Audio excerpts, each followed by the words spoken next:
নিজের রাজ্যেই প্রথম পরীক্ষাতেই ফেল পিকে।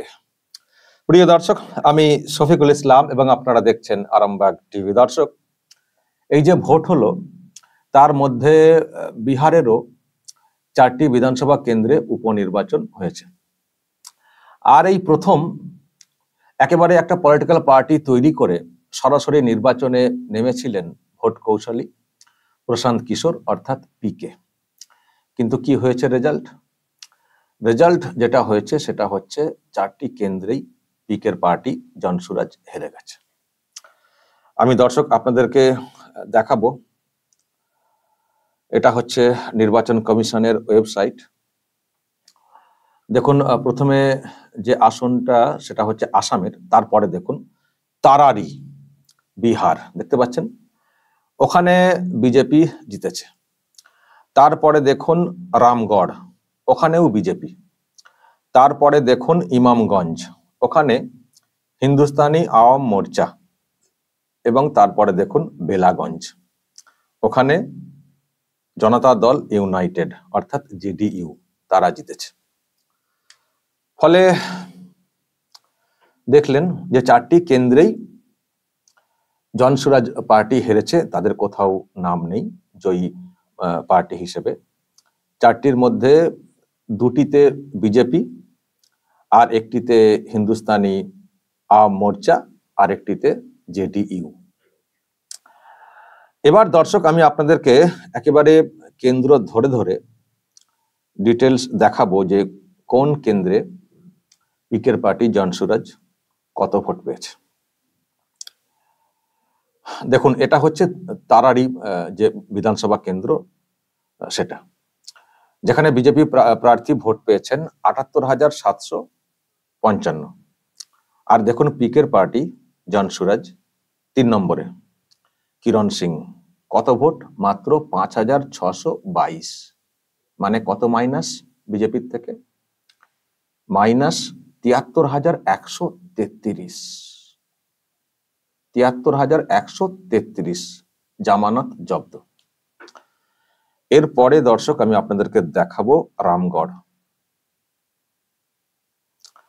এখানে বিজেপি প্রার্থী ভোট পেয়েছেন 62,257। আর পিকের পার্টি দেখুন 4 নম্বরে জনসুরাজ পার্টি, কত ভোট? 6,513। এখানে মাইনাস 55,744 বিজেপির থেকে। মানে এই কেন্দ্রেও পিকের পার্টি জনসুরাজ তার একেবারে জামানত জব্দ হয়ে গেছে। দর্শক, এরপরে আমি দেখাবো আপনাদেরকে ইমামগঞ্জ। এই হচ্ছে ইমামগঞ্জ। এখানে জয়ী প্রার্থী তিনি হচ্ছেন হিন্দুস্তানি আওয়াম মোর্চার, এবং এখানে বিজেপি কিন্তু লড়েনি। আসলে ওখানে তো জোট আছে না, এখানে বিজেপি লড়েনি। তো দর্শক দেখুন এখানে কি হয়েছে রেজাল্ট পিকের পার্টির। দেখুন এখানে পিকের পার্টি ভোট খানিকটা পেয়েছে, একটু ভদ্রস্থ একটা ব্যাপার আর কি। দেখুন 3 নম্বরে জনসুরাজ, কত? 37,103। কত মাইনাস? মাইনাস 16,332। এখানে ভোট খানিকটা আর কি এসেছে। এবার অনেক সময় কি হয়, অনেক সময় এরকম হয় যিনি প্রার্থী হন তার নিজস্ব একটা কানেকশন আছে। আমি জানি না এই যে যিনি প্রার্থী ওখানে হয়েছিলেন জিতেন্দ্র পাসওয়ান, ওনার কি পরিচিতি। তো নিজস্ব ব্যাপারে অনেক সময় ভোট আসে। সেখানে পার্টির, যেমন দেখবেন অনেক ক্ষেত্রে পার্টির একটা ব্যাপার থাকে, আবার অনেক ক্ষেত্রে দেখবেন নির্দল কিন্তু জিতে গেছেন, তার মানে কি সেখানে নিজস্ব একটা ব্যাপার থাকে। তো আমি জানি না এই যে জিতেন্দ্র পাসওয়ান ওনার মানে নিজস্ব এ থেকে এই ভোটটা উনি বের করে আনতে পেরেছেন কিনা। তো যাই হোক, এখানে খানিকটা ভদ্রস্থ রেজাল্ট, কিন্তু হার। আচ্ছা, এটা হচ্ছে বেলাগঞ্জ। এখানেও কিন্তু বিজেপি লড়েনি। আসলে ওই যে জোট আছে বললাম না, এখানে জেডিইউ জিতেছে। দেখুন দর্শক, এখানেও পিকের পার্টি 3 নম্বরে, দেখতে পাচ্ছেন কত ভোট পেয়েছে না 17,285। কত মাইনাস? মাইনাস হচ্ছে 56,049। তার মানে 4টি কেন্দ্রেই পিকের পার্টি হেরেছে এবং তার মধ্যে 2টি কেন্দ্র তো একেবারে গো হারাহার, এটাও অনেকটাই হার বলা যায়। তো এই হচ্ছে ব্যাপার। কিন্তু প্রশ্ন হচ্ছে পিকে ভোট কৌশলী আমাদের রাজ্যে এসে অনেক কিছু করেছেন এবং দিদির হাতকে কিভাবে কি শক্ত করতে হয় তার জন্য অনেক সব কৌশলও নিজে থেকে করেছেন বা অনেক কৌশল শিখিয়ে দিয়ে গেছেন, এখনো সেই কৌশলে চলছে বিষয়টা।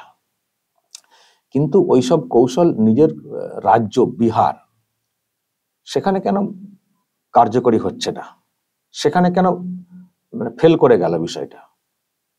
এত দিন ধরে এত সব কাণ্ড করছিলেন, শুধু যে এই প্রথম মানে হঠাৎ করে ভোটে লড়তে নেমে পড়লেন তা না, এই ভোটে লড়াই করার আগে অনেক চেষ্টা করেছেন। অনেক দিন ধরে উনি ওখানে গ্রামে গ্রামে ঘুরছেন, পদযাত্রা করছেন, গ্রামে থাকছিলেন, একেবারে প্রচুর প্রচুর মানে অনেক কর্মসূচি পালন করেছেন, প্রচুর খরচাও করেছেন। আসলে পয়সা কড়িও তো হয়েছে, এখান থেকে তো অনেক পয়সা কড়ি পেয়েছেন আমাদের বাংলা থেকে।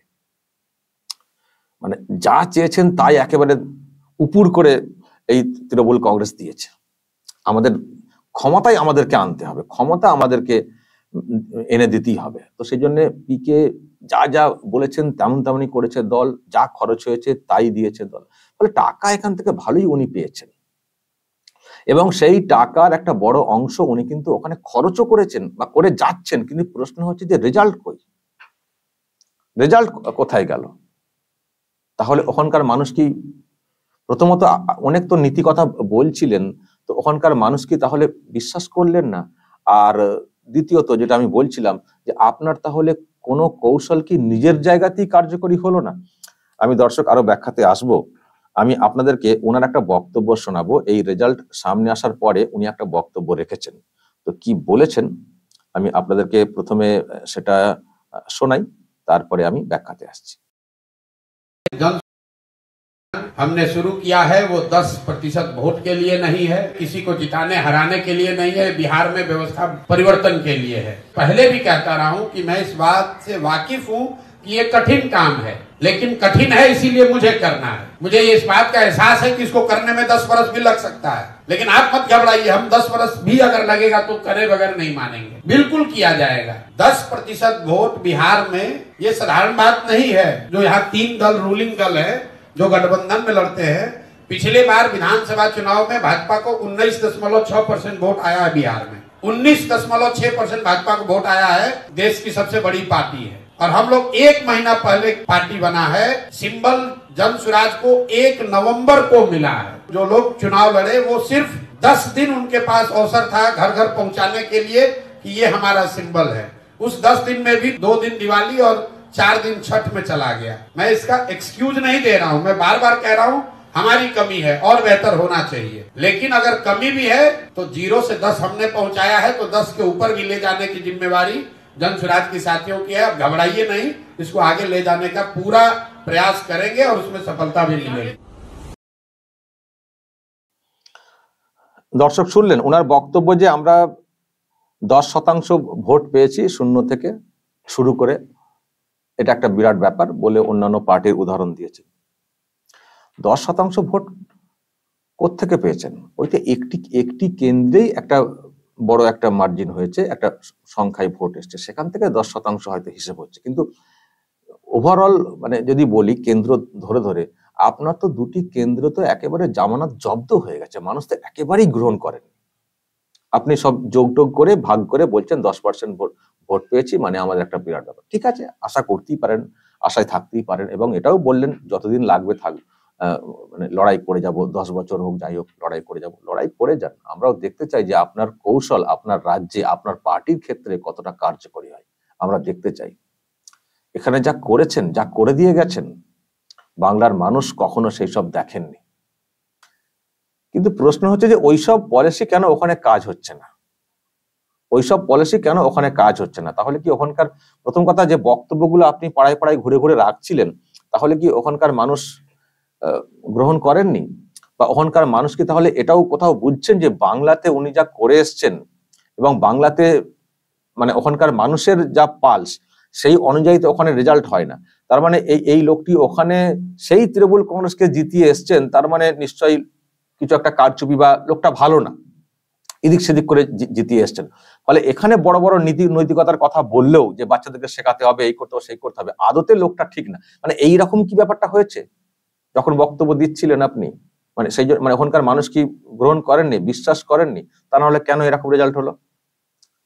নাকি আরো একটা বিষয় যে এখানে রেজাল্টটা এসেছে কারণ এখানে শাসন ক্ষমতাতে রয়েছে তৃণমূল কংগ্রেস, ফলে যে মেশিনারি ভোটের সঙ্গে যুক্ত রাজ্য সরকারের যে মেশিনারি বা রাজ্য সরকারের লোকজনদেরকে নিয়ে যে মেশিনারি তৈরি করে নির্বাচন কমিশন, সেখানে কি একটা কন্ট্রোল করা আইপ্যাকের লোকজন ঢুকিয়ে দিয়ে, সেই কারণেই কি এখানকার রেজাল্ট এইরকম হয়ে গেল, যেটা ওখানে করতে পারেননি? কারণ ওখানে তো আপনারা ক্ষমতাই নেই, ফলে ওখানে লোক ঢুকিয়ে মেশিনারি কন্ট্রোল করা, মানে সেটা করতে পারেননি বলেই কি এইরকম রেজাল্ট হয়ে গেল? রেজাল্ট হলো না। আর যতই বলুন যে আমরা নতুন পার্টি, 1 নভেম্বর সিম্বল পেয়েছি, মাত্র 10 দিন হাতে পেয়েছি, আর আপনি তো বহু মানে বছর পেরিয়ে গেল, আপনি পাড়ায় পাড়ায় ঘুরছেন, বছর পেরিয়ে গেল, কর্মসূচি পালন করছেন, জনসংযোগ তৈরি করছেন, আর ভোটের সময় এরকম বললে হবে? হ্যাঁ, পার্টির সিম্বল হয়তো পরে পেয়েছেন, কিন্তু আপনার পার্টির প্রতিষ্ঠার ক্ষেত্রে তো আপনি বহুদিন ধরে ওখানে প্রচার করছেন মশাই, বহুদিন ধরে প্রচার করছেন, সেটা তো নতুন না। কিন্তু যেভাবে স্বপ্ন দেখছিলেন বা দেখাচ্ছিলেন, তার রেজাল্ট কোথায়? তার রেজাল্ট কোথায়?